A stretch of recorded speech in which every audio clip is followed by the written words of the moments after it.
सिंगला जी मोगा से। राधे राधे। राधे राधे गुरुदेव। गुरुदेव आपके चरणों में कोटि कोटि प्रणाम। महाराज इनका प्रश्न है कि बहुत सारे लोग क्या होता है कि तोहफे आदि में प्रभु की मूर्तियां आदि दे देते हैं। क्या चीज? तोहफा जब देते हैं, बर्थडे गिफ्ट है, भेंट के उसमें, तो अभी तो घर में तो एक ही विराजमान कर सकते हैं। अभी पता लगा कुछ दिन में 10-15 हो गई तो नहीं लेना चाहिए। हम नहीं लेते। वो तो पूरा पैक करके देते हैं। नहीं, हमने नहीं चाहिए। हम पूछते हैं जैसे कोई कुछ क्या है, नहीं चाहिए हमें। हमारे सेब में विराजमान है, हम इनको किसको देंगे? किसी को देना, अब वो क्या व्यवहार करेगा, मान क्या व्यवहार करेगा। अच्छा, अब हम अपने ठाकुर की सेवा के सिवा, इतनी हमारी सेवा विराजमान है, अब हम सब विराजमान नहीं कर सकते। अलग अलग भाव से अलग अलग तो हम दर्शन कर लेते, प्रणाम कर लेते, उन्हीं को वापस कर देते हैं कि भाई ठाकुर विराजमान का मतलब सेवा होनी चाहिए। अलमारी में थोड़ी ऐसे कि धूल पड़ रही है ऐसे नहीं विराज। मान लो कोई आपको भेंट दे रहा है तो प्रणाम है, भेंट को गले लगाया, वापस दे दिया। कि हम इनको अपने घर में ले जा करके हमारे घर में विराजमान है, हम इनको 100 पीस की तरह नहीं रख सकते। जब ठाकुर आए तो उनकी आदर और सेवा होनी चाहिए। अब 50 ठाकुर रख लिए तो हम 50 को भोग थोड़ी लगा पाएंगे। तो घर में उतने ही ठाकुर जी रखे जितनी सेवा बन जाए, और प्रार्थना कर दे, फिर नहीं लेना चाहिए। हमारी राय है नहीं लेना चाहिए। वैसे मतलब ये भेंट देनी भी नहीं चाहिए, नहीं देनी चाहिए। जैसे हम तो इतना तक निषेध करते हैं कि कार्ड में ये भगवान की जो छवियां छपती हैं, जो नाम छपते हैं, ये नहीं छपने चाहिए। आप समय सारणी दे दीजिए ब्याह की, और उत्तम से उत्तम कार्ड बना, उसमें फूल बना दीजिए, उसमें और भी ब्याह के स्वरूप दूल्हा दुल्हन बनाकर जयमाला पहनाते, ऐसे कर दो। अब आप प्रिया प्रीतम बना दिए, राधा कृष्ण बना दिए, भगवान शिव पार्वती बना दिए। अब वो तो आदमी निमंत्रण कार्ड की तरह, और इसके बाद फिर वो फेंक दिया जाता है ना दृष्टि। अब वो प्रिया प्रीतम बने, राधा कृष्ण बने या शिव पार्वती बने, वही हम मंदिर में विराजमान, वही हमारे, यही तो हमारी बुद्धि भ्रष्ट का होने का कारण है। अब एक साधारण से अपने व्यापार चलाने के लिए थैलों में प्रभु की रूप छाप रहे हैं, प्रभु के नाम छाप रहे हैं। अब जिस हम नाम की उपासना करते हैं उसी नाम को तमाकू में छाप रहे हैं। अब वो जो पैक फुटपाथ में जाएगा, वो पैर पड़ेगा तो जो कंपनी वाला है उसकी दुर्गति होगी, क्योंकि उस नाम और रूप तो अपमानित कर रहा है मात्र कुछ चंद रुपए के लिए। तभी फैक्ट्रियों में बड़े बड़े हानि और नुकसान और सब आतंक मचते हैं। बहुत होश में रहना चाहिए। पैसा कमाने के लिए बहुत से उपाय हैं। भगवान के रूप नाम का सहारा लेकर उन पैसा मत कमाओ।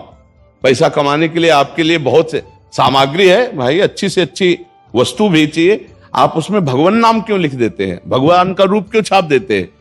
अब बंसी धारण किए हुए प्रभु एक थैला है, अब थैले को तो थैले की जगह में रखेगा ना।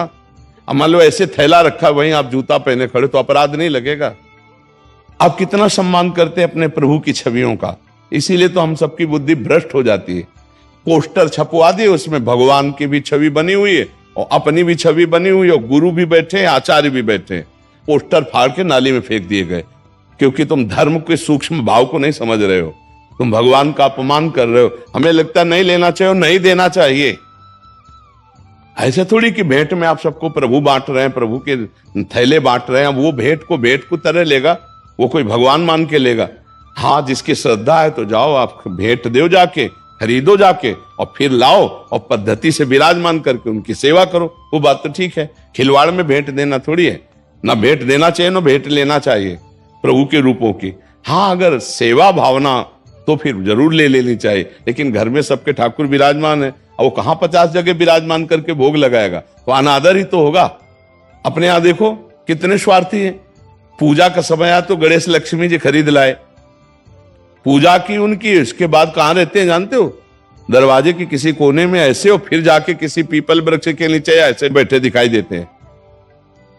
हम कह रहे हैं कि अगर आपको तो ऐसी जगह सम्मान पूर्वक उनको पधराओ या उनको समाधिस्थ कर दो जहां उनका अपमान ना हो। वही धूल पड़ रही, वही तुम्हें शर्म नहीं आती कि वही भगवान है तुम्हारे, जिनकी तुमने सिंहासन में बैठकर पूजा की थी, उन्हीं को उठा के तुम ऐसे नहीं।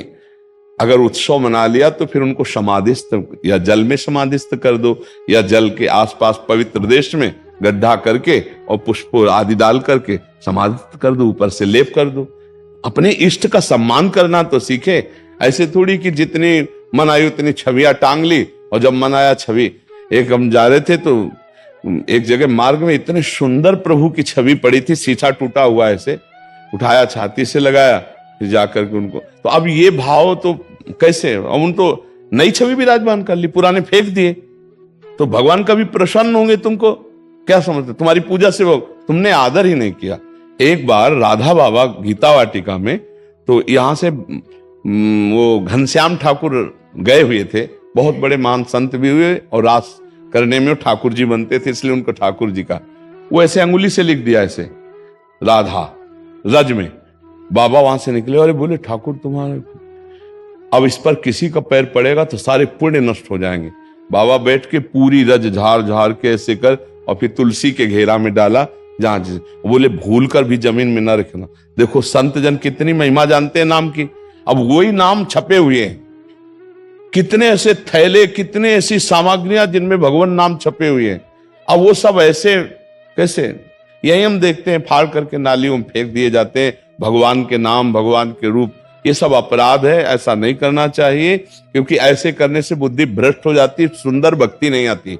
भक्ति के लिए उचित है कि जो हम विराजमान करें उनकी आराधना करें, और जब कभी ऐसा हो जाए कि हम दूसरे रूप में लेना चाहते हैं उनको, तो किसी पावन नदी, पावन सरोवर के तट पर जाकर रज खोदो और उनको समाधिस्थ कर दो, ऊपर से रज डाल दो। ऐसे ऐसे खुला अपमान के लिए चौराहे पे मत रखो, किसी वृक्ष के नीचे मत रखो, ऐसा करना चाहिए। उनकी मानसिकता भी हम बता देते हैं, हमारे जी हमारे पास आते रहते हैं। उनकी मानसिकता रहती है कि अगर किसी पेपर पे हमने लिख दिया राधा, तो अभी सारा काम मंगल में होगा। अगर किसी कार्ड में छाप दिया राधा कृष्ण की छवि, तो सारा मंगल सारा अच्छा तो मंगल किसे कहते जानते हो? जब वो नाम किसी के पैरों के नीचे पड़ेगा, उसका अपमान होगा, तो तुम्हारा मंगल नष्ट हो जाएगा। जबान पे लिखो नाम राधा, हृदय पे ध्यान करो राधा, दिमाग में रखो राधा। ये गाड़ी में लिखने के लिए नहीं है, ये कार्डों में लिखने के लिए नहीं है, ऐसा नहीं है। मंगल भवन भगवान का नाम जबान पे रखना है। नाम जी है जप जागे जोगी, जबान पे रखना है, हृदय पे धारण करना है। प्रविश नगर कीजय सब काजा, और हृदय राख कौशलपुर, यह मंगल होता है। हृदय में तुम व्यभिचार और गंदी बातें रखो, कार्ड में लिख दो नाम, तो इससे मंगल होने वाला, घोर अमंगल हो जाएगा। हृदय पे नाम रखो, हृदय से नाम का आदर करो। ये सब अज्ञानी जन जानते नहीं है, इससे मंगल होने वाला नहीं है। और मनमानी करके देख लो किसका मंगल हो रहा है। मनमानी करके देखो, जो गुरुमुख है, जो संत आज्ञा पे, उसी का मंगल है। जो मनमानी आचरण करेगा कभी मंगल नहीं हो सकता। जिस नाम को हम सिंहासन में विराजमान करके भोग लगाते हैं, आरती करते, चरणामृत पीते, वही नाम अगर गाड़ी में लिख दिया, वही नाम आपने कार्डों में लिख दिया, क्या दशा होती है? आप विचार करके देखो। तो ये सब अज्ञानी जन है, मनमानी आचरण। हमारे धर्म में यही बड़ी बात है कि बहुत कट्टरता दिखाते हैं, बहुत भावना करते हो, अपने इष्ट का खुद अपमान कर रहे हैं, खुद अपने इष्ट का अपमान कर रहे हैं। श्री कृष्ण हमारे गुरु हैं, आचार्य हैं, हमारे प्रभु हैं, कहां ऐसा सम्मान हो रहा है? तो हम लोग खुद अपने धर्म की हानि कर रहे हैं, और धर्म की आड़ से अपनी वासनाओं की पूर्ति कर रहे हैं। इसीलिए हमारे अंदर धर्म का प्रभाव प्रकाशित नहीं हो रहा। वो सोच रहे मंगल हो रहे, ऐसे मंगल नहीं होता है। मंगल होता है तस्मात् शास्त्रम प्रमाणम ते कार्याकार्यो व्यवस्थितो, कार्य और अकार्य की व्यवस्था शास्त्र प्रमाणित होनी चाहिए। ऐसा मनमानी आचरण हो रहे हैं, किनको समझाए? अर्थ की प्रधानता रखने वालों की बुद्धि भ्रष्ट हो जाती है, धर्म की प्रधानता रखने वाले की बुद्धि शुद्ध होती है। अब ये सब काम अर्थ की प्रधानता के लिए हो रहे हैं।